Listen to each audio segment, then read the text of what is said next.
I think an analogy would be the government treats homeowners and home renters different. They give benefits to homeowners that they don't give to home renters. Now, does that mean we think home renters are any less in value or worth or dignity? No, it's because home ownership benefits society in a unique way. People shop at Home Depot, they create stability in communities, they stimulate the economy, they create, you know, good things.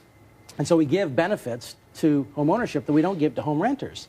Marriage is the same way. Marriage benefits society in a unique way that same-sex coupling, like my sister who's lived with another woman, not gay, but she's lived with a person as a roommate most of her life. So, I mean, you know, we give benefits to marriage because marriage does wonderful things. It domesticates men. It you know, produces stability in monogamous relationships. It creates the best context for the raising of children. So it benefits society in unique ways, and that's why we give benefits to marriage that we don't give benefits to every other same-sex coupling. Yeah, but if that rental unit, if it's got $2 million worth of merchandise in the rental unit and one of the person dies and their domestic partner has no rights to the $2 million that they both amassed together, that's an issue, right, Nadine? Well, I don't even know how to begin to deconstruct the absurdity of this analogy, but let me say this. We began to talk about what does a substantial equivalent mean, and we raised the issue of civil union, and after John stopped pretending he didn't know what it meant, he called that faux marriage. And this is the problem. This is the slippery slope. Anything that he decides, a civil union is not marriage. You don't get federal benefits. You don't get the recognition of the term marriage and all of the legal constructs around it.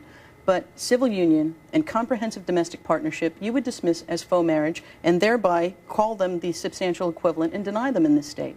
That's why you've chosen this language. And you've also chosen language that doesn't make it specific even just to same-sex couples. You've used the term legal union, not specific to same-sex couples. And it's not a scare tactic. The reason there are 200 organizations, including seniors groups and retiree organizations, fighting this, the reasons that they're doing it, Florida Alliance for Retired Americans, Bentley Lipscomb, former head of AARP and the former head of the Department of Elder Affairs, have come out publicly strongly against this amendment because they know what it would do to seniors. The Polish let me play the devil's advocate here for a second, Nadine. Here's one question. Some people have compared this amendment to, say, the pregnant pig amendment.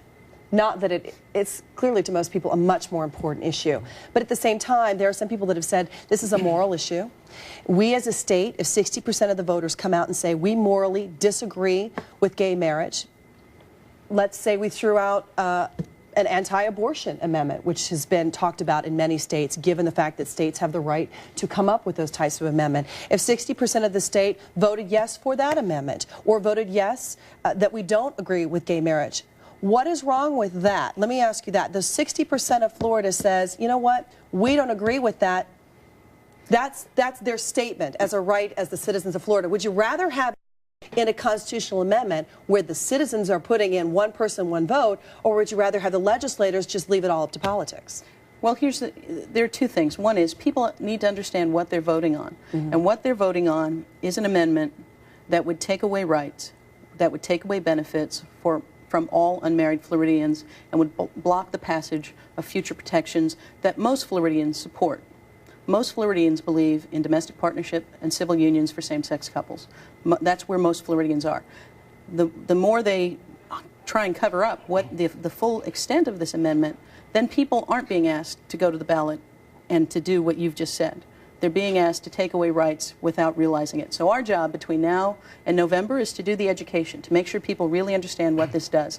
And we believe if we tell the truth about what this amendment does and uncover, you know, what they're up to, that more Floridians will vote no. Notice she didn't answer your question, and she didn't address the merits of gay marriage. Excuse me for a Because all second, she can do is deceive people. And that's the really sad John, can you hang on a second? So that's part one. But part two, you ask, should people go to the ballot and make those decisions? Well, you know, when you put people's individual rights up for public vote, you know, we live in the South. Would Jim Crow have been overturned by majority vote? Would bans on interracial marriage been overturned by majority vote? No, they wouldn't have. In a democracy, you have to look out not just for the will of the majority, but the rights of the minority, and there has to be a balance point. And so when we talk about people in the most fundamental relationships of their lives being able to take care of each other, I think that when people really understand what this does, they will say, you know what, I don't want the government making it harder for you. John? You know, it's really sad, Nadine, that you'll sit here and misrepresent deliberately to the people of Florida. It's really sad. You're just taking the talking points from the extensive polling that you guys have done, and you think you're just going to throw it on the wall and every citizen's going to believe you. Well, you know what? It's not true. I want people to this read amendment is what about, the Florida legislature says about it. No, that wasn't the Florida legislature. That was the Bean County Financial Committee. A Bean County Financial Committee. That's right. You know that. There were no lawyers on that committee. They were asking the question, what is the financial impact? John, when you agree with the lawyers, when you agree with the courts, you say that they're great. When you disagree, you call them activists. Hang on. You can't have it both ways. The bottom line is that kids need a mom and a dad. That's what this amendment's about, okay? Gay activists have to assume that there's no inherent value or worth or importance to human femininity or human masculinity when it comes to the raising of children. That's what this debate is about. John, do you believe only people who are having children should be married? Hang on. What you're saying is only people who want to have children should be married. Hang on a second. I'm saying that having a mother and a father is the best arrangement for human socialization. And the studies are crystal clear on this. Whenever a father or a mother are absent, the social maladies are always higher. And there's not just 1 or 2 or 100. There's thousands of peer-reviewed, refereed journals that bear out this fact. Why have you shifted to this conversation unless because you think only... the debate is about gay marriage, not about scaring senior citizens. Okay, I've got 2 difficult questions for you, John, first of all. Gay rights have probably increased over the past 30 years as opposed to decreased. Divorce is down since the 1970s.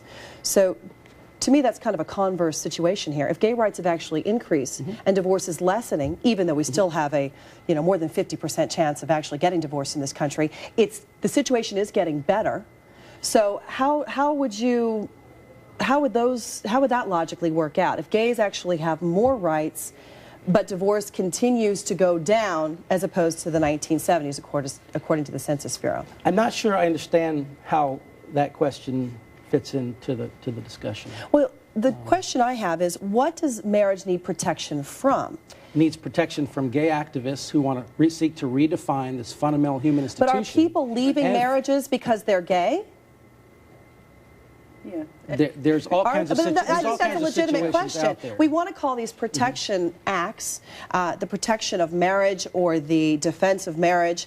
But my question, and in speaking to people, I won't disagree with you that having one spouse or one mother or one father is not as good for a child as having 2 parents. That's clearly been stated in almost every health statistic that you can find with children. But I don't know what we have seen that gay people have unhealthier children, or that there's some form of threat that gay people have against married couples. The problem is that if you open the door, you unlock the door, and you redefine marriage, why not polygamy? Why not more than one person? But polygamy is really not a growing problem in this country, is it? No, it is. Here's Jonathan Turley, constitutional law professor from George Washington University, reputable guy, hired by the Florida legislature. USA Today wants to propose polygamy laws. Here's Elizabeth Emmons, University of Chicago Law School, 74-page law review on repealing polygamy and group marriage laws. John, I mean, these folks are at where the gay activists were. Right? But John, these are some of the most reputable constitutional scholars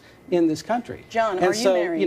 Where do we draw the line? If we're going to allow gay marriage, why not these other arrangements? And they're there where the gay activists were 15, 20 years ago. John, are you married? Okay, this is going to have to be the last point. I'm not going to be cross-examined by you, Nadine. This is the interviewer, so let's respect sure, but you know what? How does, I think you put your finger on this. This is called the Florida Marriage Protection Act, but who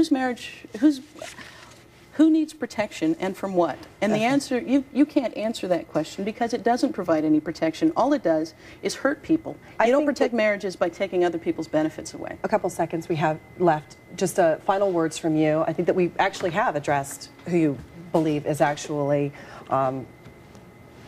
dismantling marriage in our country. I think you have answered that question, but a few seconds more, I'll let you have the final word since you guys are hoping that 60% of the voters actually vote for this thing. Yeah, this amendment does nothing new. It protects something very old and very precious. That is the institution of marriage legally. We don't want to redefine it. We don't want to radically redefine fundamental human institutions that have sustained civilization since the beginning of time. And that's the problem here. We want to keep traditional marriage the way it's always been between one man and one woman, which is the best arrangement for the raising of children. Okay. This goes much further than that. It takes away benefits from unmarried Floridians. John knows that, doesn't want to tell the truth about this amendment, but when people see what it is, they'll vote no. All right, the different websites so you guys can get, again, we've got 2 different arguments here. We've got a moral argument and a legal argument. Where you stand on those is your own decision. Make sure you do homework before you head to the ballots. All right, the 2 different websites. Florida4marriage.org. That's Florida, the number 4, marriage.org. Fairnessforallfamilies.org is the other one, or votenoflorida.org. Correct. All right, that's great. Again, Tiger Bay Club. These people were brought to you by Tiger Bay Club of Orlando. Check it out. Check out their website, and we'll see you next week. Have a good week.